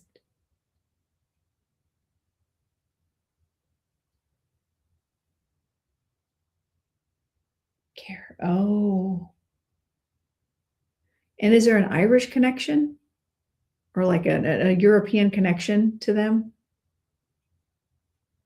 Because I feel like she's talking to me in an accent. She's got an accent.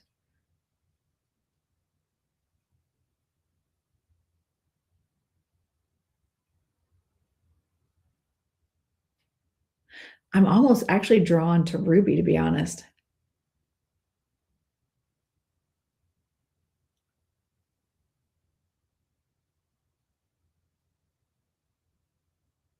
Yeah, this might be a postcard for you, Lisa.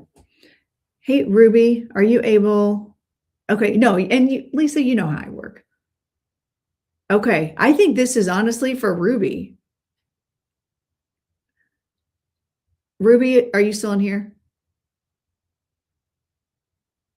No, I didn't mean Helen with Karen. No.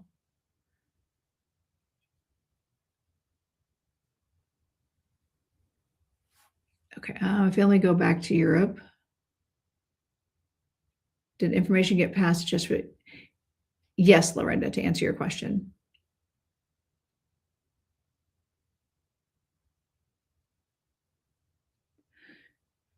Ruby, are you in a position to come in if I bring you into the box? Into the live?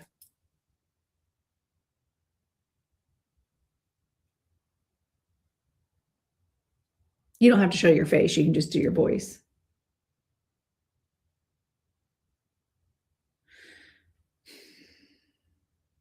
I'm really good at being able to like listen to someone's voice and know. Okay. Let me at least ask them the message, because if they're coming in, they're talking about a transition. So whoever's there, okay, this should make sense to whoever this is for. So whether it's Ruby or someone else, they're talking about a transition. There's a transition that you're going through, or it's like turning a corner and going down a different route, a different way. And they're talking about This could be a job change. I feel like this is either a career change, job change, or like just going in a different direction and going, okay, this is no longer working. And this is, I'm going to make a hard right here. And they're saying that you've put a lot of thought into this, but make sure you plan. You need to embody what it is that they brought to the table, that you got from them, and be strategic in your decision. Okay.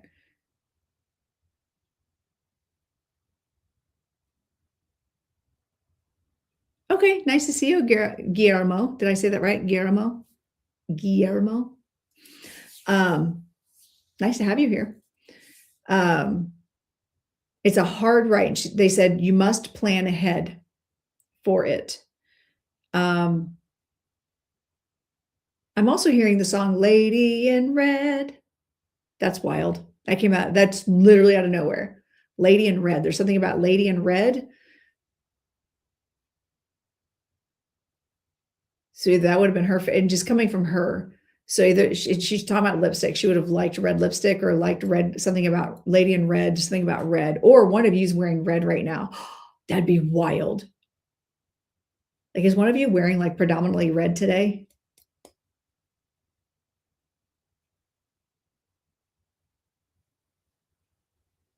Well, you can, Ruby, you can just answer. Oh, wait, your name's Ruby.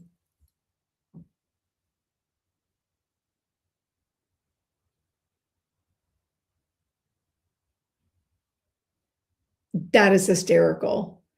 All right. So this is your grandmother, Ruby, coming in. That is hilarious. She was like, it's the lady in red. And I was like, what are you talking about? It's you, because you're Ruby. She's talking about an August reference. August, that'd be birthday, your birthday, their birthday. There's something about August being important around them.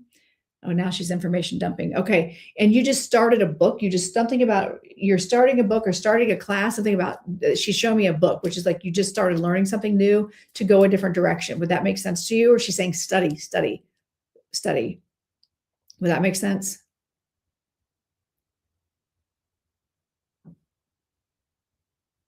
Hi, April.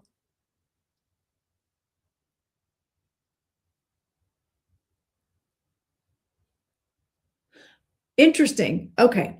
All right. She showed me that's my sign for in school or taking classes. Oh, yay, Carrie. I love you guys. Take these postcards. A lot of times you know how these spirits work. They come in multiple ways. Also, did she have back issues? Because I don't have back issues, and all of a sudden my back really hurts. Would you understand that? Or one of them had back issues. Like, makes you feel like kind of crunched over, actually.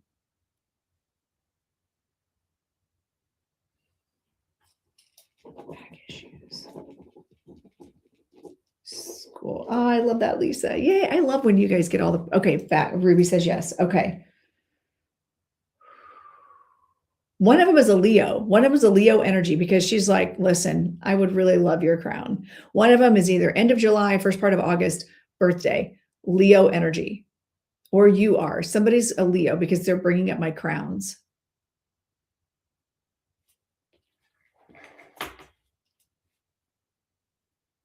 She feels more like a July Leo, but yeah, okay.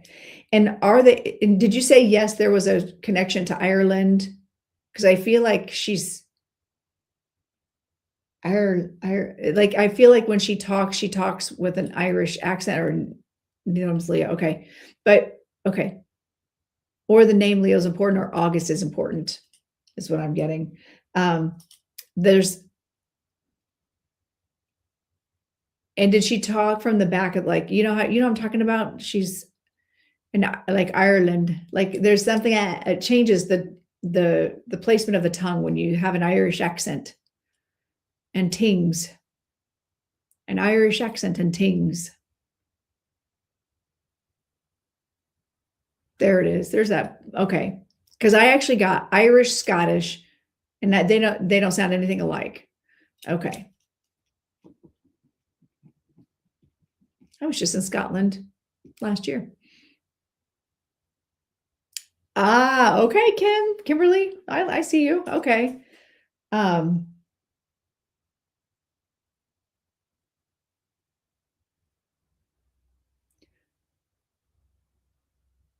would one or both of them be able to call themselves Lord or Lady? Lord or Lady? They keep going back to the Queen thing. So I feel like, you know how when you're in Scotland, you're like, I have Scottish ancestry. I'm going to buy a 1 foot by 1 foot and I'm a lord or I'm a lady. I feel like they're talking about that. They're either a ladyship or a lordship. Would that make sense, Ruby? That's cool, Kimberly. I am, but only by choice. I have no royalty in my line. That's cool. Is that why? Oh, that would make sense. You're the sovereign spiritualist.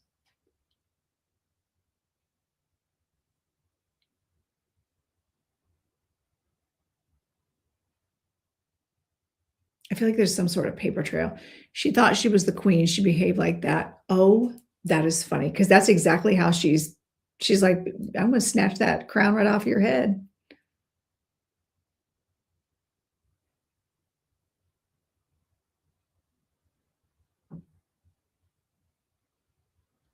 She is drawing attention to my chest, like she would have passed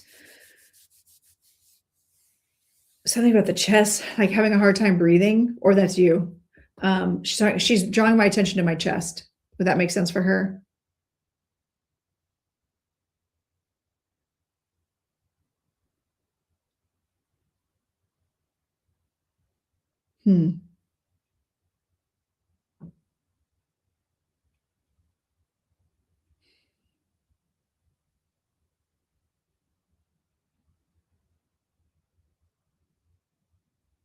So when she took her own life, she couldn't breathe. Would that make sense to you? Do you ever get Leo for police? I don't.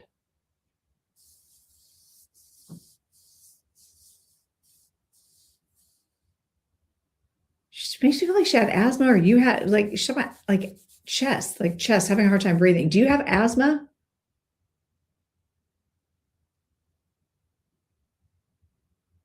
Yes, that's why she couldn't breathe. Okay, and she was having. Okay, got it. I understand what I am picking up what you're putting down, Ruby.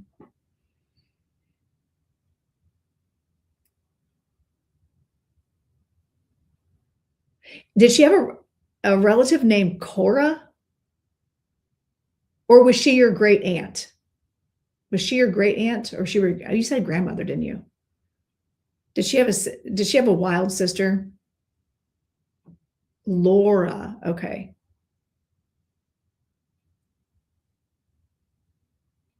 What are you talking about, Guillermo? I have no idea what you're talking about. Anyway.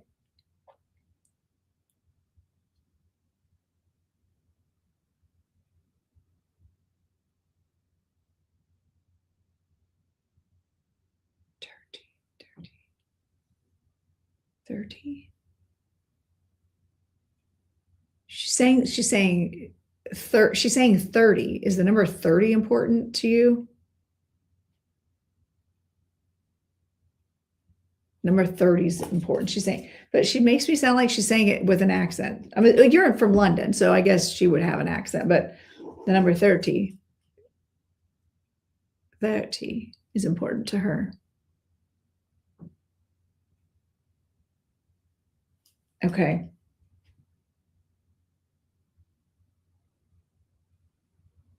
It's important to her. There's something significant about the number 30, and it's okay if it doesn't land right now. Just know that she's bringing it up. And it might make sense later to you, or now for the rest of the day, you're going to see the number 30 nonstop. You're welcome. You'll be haunted by the number 30.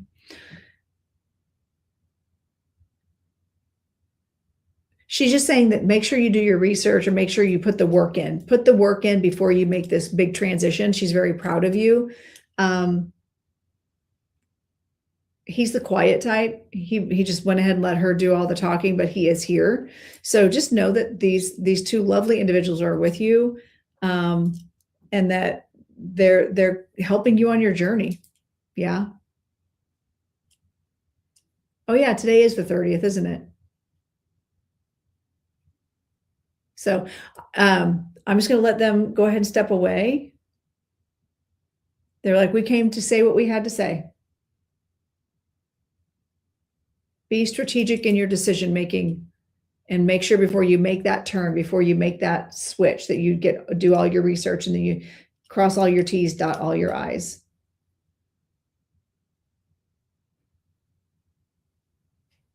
So thank you for letting me bring them through for you. They're lovely energy, a little rough around the edges. So, all right. There we go. Thank you. Oh, no, that's not true. On the other side, they do. They're not that way. She was very rough around the edges. I will tell you that. She was gruff and a little rough. She wasn't like sweet, nice little grandma. She wasn't like that. But they do help us because they recognize the karmic cycles they create. But that's not how they are in death. I need you to understand that. And there's a reason she's coming in to say, make strategic decisions.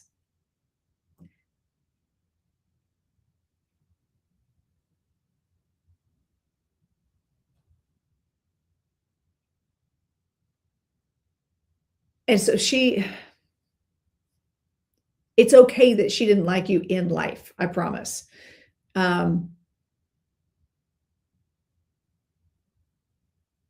As a karmic exchange, a lot of times they will try to do better from the other side to help us. Does that make sense? So like my dad, he was horrible in life. He's not allowed to come through. He's not allowed to come in through a reading, but he can send me all the money for back support that he never paid my family for raising us, right? Okay. Okay. Thank you, Ruby. But and she knows her boundaries. She knows.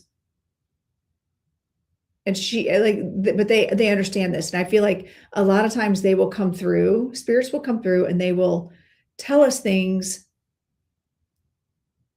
to make our lives better in ways that they didn't do for themselves. She is acknowledging that she was a very miserable person to be around in general. She was very jaded in life. And something happened at 30 years old, something about 30. I'm telling you, 30 is important to her. Something happened to her at 30, and my dog just did a random oof. So that tells me that the more you stick around, you'll know that as actually significant.